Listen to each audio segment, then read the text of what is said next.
আসসালামু আলাইকুম। আপনি যত টাকারই মালিক হন, যত অর্থ সম্পত্তি থাইকো, সব সময় কিন্তু আপনার কাছে টাকা থাকবো না। যাদের ব্যাংকে কোটি কোটি টাকা আছে, অনেক সময় পকেটে টাকা থাকে না।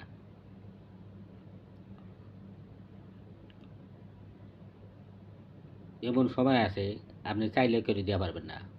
এটা তো ভালো করেই জানেন। কোটি টাকার যারা সম্পদ, তারা সিগারেটটা খায় ভিক্ষা করে, আরেকজনের কাছে চায় খায়। তার কাছে টাকা থাকে না, তাকে।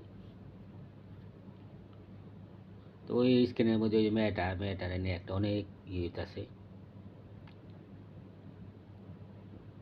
মেয়েটার কাছে অনেক বেলি ফুল কিনছে, কেনার পরে 20 টাকা করে 5টা বেলি ফুলের দাম 100 টাকা। 20 টাকা এক্সট্রা চাইছিল, মহিলাটা দিতে পারে নাই। ভাই, সব সময় তো টাকা নাও থাকতে পারে। আপনি যত বড় মনের মানুষই হন, আপনার কাছে টাকা নাও থাকতে পারে না। চাইলেও তো আপনি দিয়ে পারবেন না, আপনি আফসোস করা পারবেন। মহিলাটা বলছে কয়েকবার করে, আমার কাছে আর টাকা নাই, থাকলে আমি তোমারে দিতাম। চিন্তা করেন, এরপরও কত এরে নিয়ে টোল করতে আছে, কত মন্তব্য করতে আছে এক এক সোশ্যাল মিডিয়ার মধ্যে, এক এক ইউটিউবার সাংবাদিকরা। কি দরকার?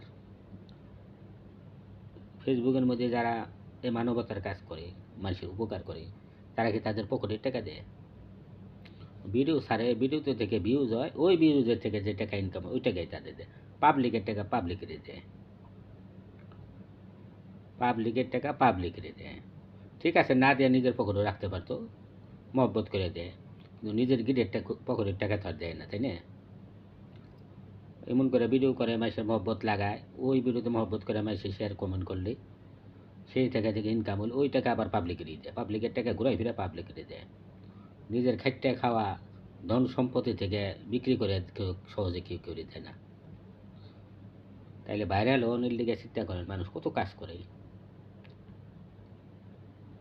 ওই মহিলারা নিয়ে, বাচ্চারা নিয়ে কত টোল করতে আছে।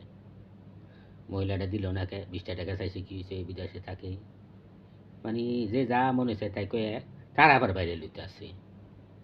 মানে অনেক এরকম হচ্ছে সোশ্যাল মিডিয়ায়, কারো কোনো সোর্স পাইলে ওর সোর্স নিয়ে ভাইরাল হইব।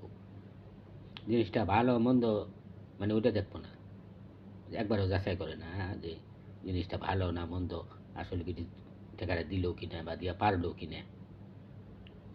সবার কাছে কি সবসময় টাকা থাকে? আপনি চাইলেও তো পারবেন না, আপনার কাছে টাকা না থাকলে। হয়তো আপনার ব্যাংকে কোটি কোটি টাকা আছে, আপনার পকেটে নাই ওই সময়।